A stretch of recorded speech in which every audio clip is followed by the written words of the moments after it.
Good morning students. आज के इस वीडियो में हम देखेंगे कि एक क्लास के अंदर किस प्रकार हम एरे का उपयोग कर सकते हैं। देखिए, बिल्कुल साधारण सा है कि जिस प्रकार हम क्लास के अंदर मेंबर फंक्शन बनाते हैं क्लास के, और उसमें किसी वेरिएबल को डिक्लेयर करते हैं और उसके बाद में वेरिएबल में इनपुट आउटपुट जैसा कुछ कार्य करते हैं, तो बिल्कुल वैसा ही यहाँ पर एरे का उपयोग हम सीखेंगे एक एग्जाम्पल के थ्रू। तो यहाँ पर एक प्रोग्राम मैं बना रहा हूँ जिसके थ्रू हम देखेंगे कि किस प्रकार एक एरे का उपयोग है वो क्लास के अंदर करते हैं और कैसे उसमें इनपुट आउटपुट जैसा कार्य या ऑपरेशन कर सकते हैं। तो प्रोग्राम शुरू करते हैं। सबसे पहले हेडर फाइल को इंक्लूड कर रहे हैं, इनपुट आउटपुट स्ट्रीम को। उसके बाद में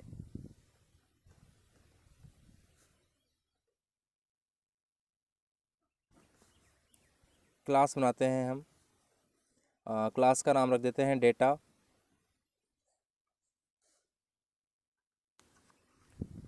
और उसके बाद में क्लास में हम पब्लिक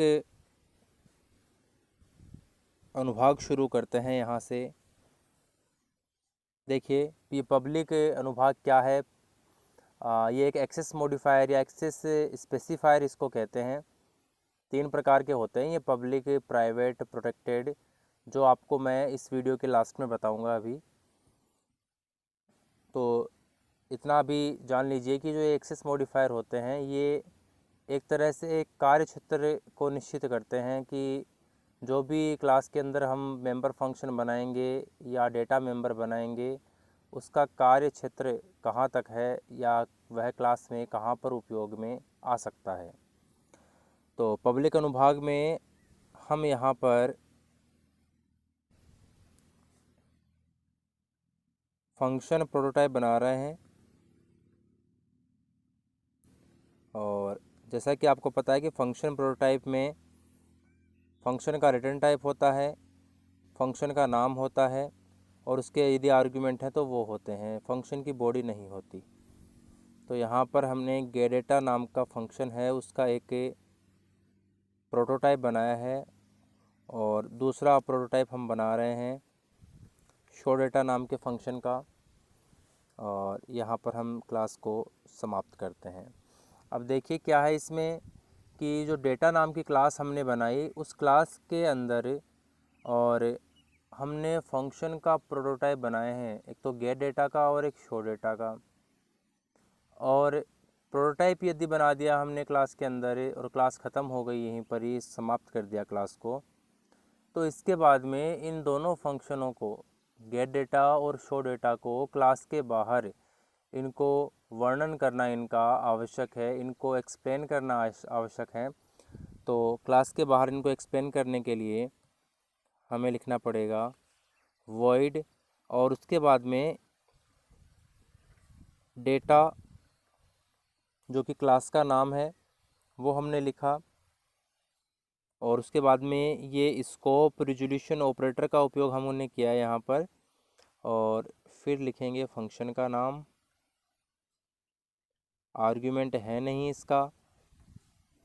देखिए, नॉर्मल क्लास के अंदर यदि हमने दोनों पढ़े हैं, क्लास के अंदर और क्लास के बाहर किस प्रकार से मेंबर फंक्शन का उपयोग किया जाता है, यहाँ हम क्लास के बाहर है एग्जाम्पल के रूप में ले रहे हैं।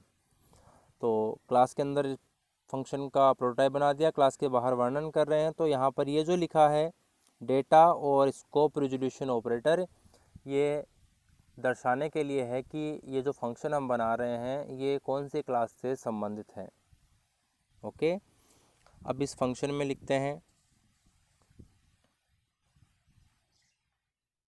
गेट डेटा फंक्शन से हम इनपुट करवा लेते हैं।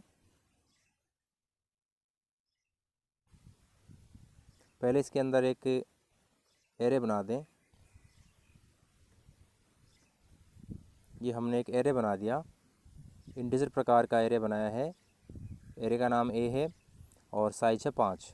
तो कुल 5 तत्व इसमें इंटीजर प्रकार के संग्रहित हो सकते हैं। अब इनपुट करवाने के लिए हम लिखते हैं सी आउट एंटर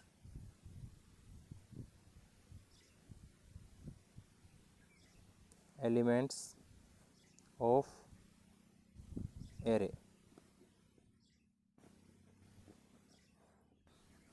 आउटपुट में ये लाइन प्रिंट होगी और उसके बाद में फॉर लूप काम में लेंगे। फॉर लूप में हम एक काउंटर वेरिएबल बनाया है आई, यहाँ पर इनिशियलाइज़ किया है 0 से। कंडीशन देते हैं आई लेस देन 5 आई प्लस प्लस। यहाँ पर ये क्यों लिखा है? आई की फर्स्ट वैल्यू 0 है क्योंकि हमारे पास 5 स्थान है, 5 से तो हम संग्रहित करवा सकते हैं। आई की फर्स्ट वैल्यू दी है हमने 0 और आई लेस देन 5, तो 0 से लेस देन 5 मीन्स 4 होते हैं, 5 से कम, तो 0 से 4 तक हो जाएंगे। 0 1 2 3 4 टोटल 5 बार, 5 बार ये लूप हमारा चलेगा। लूप में हम क्या करते हैं? लूप में हम इनपुट करवा देते हैं। ये लिखा मैंने, तो ये लूप में इनपुट होगा, ये लूप चलेगा। लूप की बॉडी के अंदर सी इन स्टेटमेंट लिखा हुआ है। सी इन स्टेटमेंट है वो इनपुट करने के काम आता है। तो टोटल 5 टाइम्स ये सी इन जो स्टेटमेंट है ये चलेगा और इस ए नामक एरे के अंदर तत्वों को इनपुट करवाएगा। और यहाँ पर हम इस गेट डेटा फंक्शन को समाप्त कर देते हैं। कहने का मतलब गेट डेटा फंक्शन है, क्लास के बाहर इसको बनाया गया है और यह फंक्शन एरे के अंदर इनपुट करवाने के काम आता है। इसमें ये जो थोड़ी सी मिस्टेक हो गई, इसमें जो ये एरे है ये यहाँ पर डिक्लेयर नहीं होकर इसको पहले डिक्लेयर करना पड़ेगा। इसको हम यहाँ डिक्लेयर कर देते हैं, ओके। वरना तो इससे फंक्शन के लिए ये एज ए लोकल बन जाएगा और इसके बाहर काम में नहीं आएगा। तो इसको हमने यहाँ पर बना दिया है और यहाँ पर इसमें आके इनपुट करवा दिया। उसके बाद में सेकंड फंक्शन था हमारा शो डेटा, उसको लिखते हैं वॉइड, क्लास का नाम आ जाएगा डेटा, स्कोप रिजोल्यूशन ऑपरेटर, और उसके बाद में शो डेटा, आर्ग्यूमेंट इसके भी नहीं है। और ये क्या करता है, इसको प्रिंट करवा देते हैं जो भी इनपुट हुआ है उसको, एलिमेंट्स ऑफ एरे आर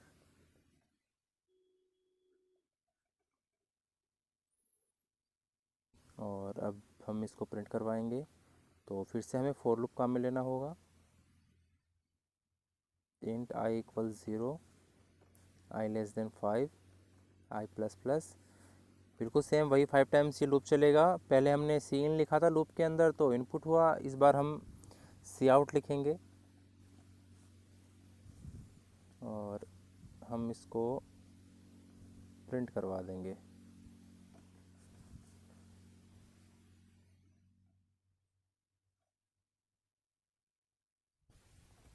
इस तरह से ये जो शो डेटा फंक्शन है ये इस ए की वैल्यू जो भी गेट डेटा के द्वारा इनपुट की गई थी उसको प्रिंट करवाने के काम आएगा।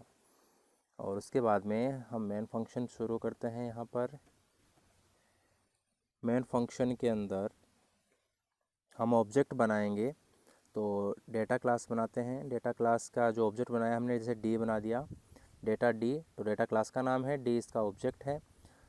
फर्स्ट लिखते हैं डी डॉट गेट डेटा, तो डी ऑब्जेक्ट के द्वारा हमने गेट डेटा फंक्शन को कॉल किया। गेट डेटा फंक्शन कॉल होगा, लूप चलेगा और 5 तत्व इनपुट करवाएगा।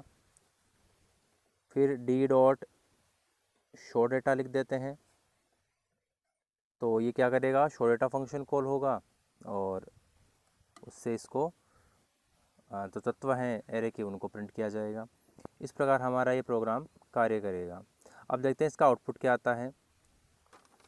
देखिए आउटपुट है, सबसे पहले क्या आएगा, आउटपुट के अंदर प्रिंट होगा एंटर एलिमेंट्स ऑफ एरे, ठीक है।